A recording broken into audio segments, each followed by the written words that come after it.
Maestro Sir Anton, guro't vlogger na Pilipino, tagahatid ng balita sa bayan ay totoo. Mga benepisyo ng guro, kanyang tinatalakay. Video natin ngayon mga maestro ay pag-usapan naman natin itong tungkol sa 10-year loan terms para po ito doon sa may mga garnished accounts. Ayan. So marami kasi mga nagko-comment na po doon sa mga previous videos po natin kung kumusta na nga raw po itong 10-year loan terms. Ayan, ito po yung isa sa mga program po ng Land Bank of the Philippines. Ayan, para po doon sa may mga garnish account. Ano po, ito po yung buyout ano po mga kamaestro ng Land Bank. Ayan. So, pero bago natin pag-usapan yan, ayan, so kumusta po muna kayo dyan mga kamaestro? Kumusta po ang ating day 3 ano po ng Brigada Eskwela? Ayan. So, ayos na ba?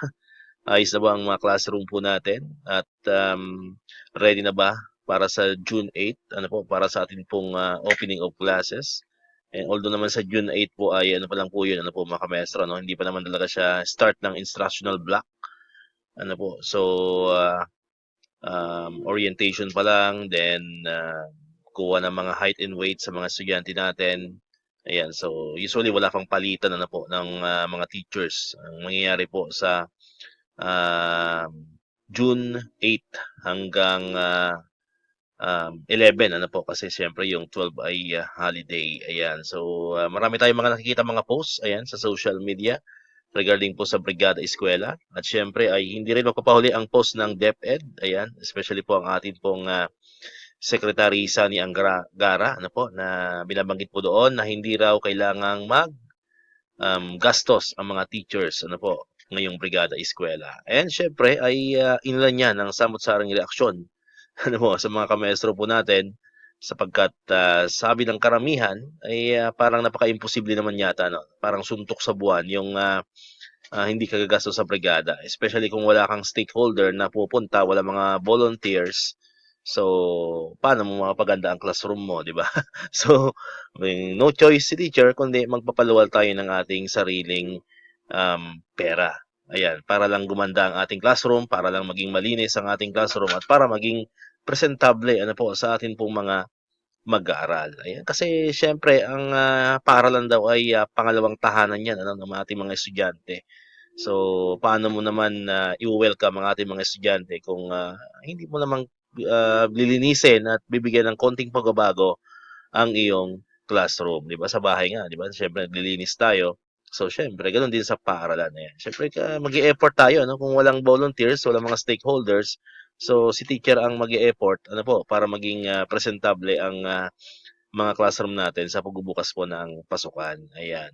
So, sabi din ng ibang post, parang nagmumukha daw parating ang teacher ay kawawa. Ano po? Parang tayo ay namamalimos. Namamalimos tayo ng tulong kapag Brigada Eskwela. And syempre, sana yan ang mabago sa sistema ng DepEd. Ano po mga maestro? So, sana ay magkaroon ng isang batas. Ayan.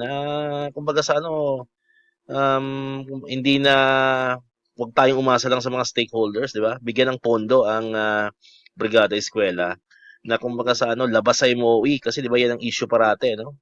Kunin daw sa MOE yung pondo, sasabihin naman ng mga school head ay hindi pwedeng kunin sa MOE ang pondo. So, di ba nagkakaroon ng pagkalito, ano po, kung saan ba talaga dapat kunin yan. So, ang maganda siguro diyan magkaroon ng batas, ano po, mga kamaestro, na bigyan ng pondo, no? Ng hiwalay na pondo ang Brigada Eskwela, bigyan ng pondo ng mga teachers para mapaganda ang mga classroom. Agree kayo? Kung agree kayo, comment kayo dyan sa ating pong comment section, di ba? Totoo naman yung punto ng ibang mga kamestro natin dyan. Kumbaga napipilitan ng mga teachers na humingi talaga ng tulong sa mga stakeholders natin. Ayan. Na kumbaga nawala na yung pagiging volunteerism, ano po? Kasi tayo na mismo yung nahingi. Kasi pag hindi ka nga humingi, kawawa ang bulsa mo. So, 'di ba? 'Yun ang punto po natin diyan, ano. Sana balang araw, ano po, bago man lang tayo magretiro.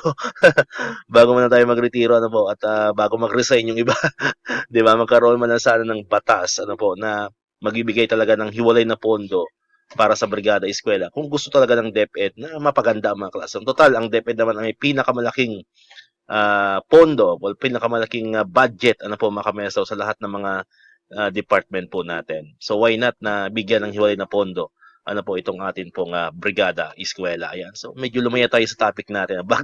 Balikan natin yung topic natin. Medyo naging ano tayo doon na naging emotional.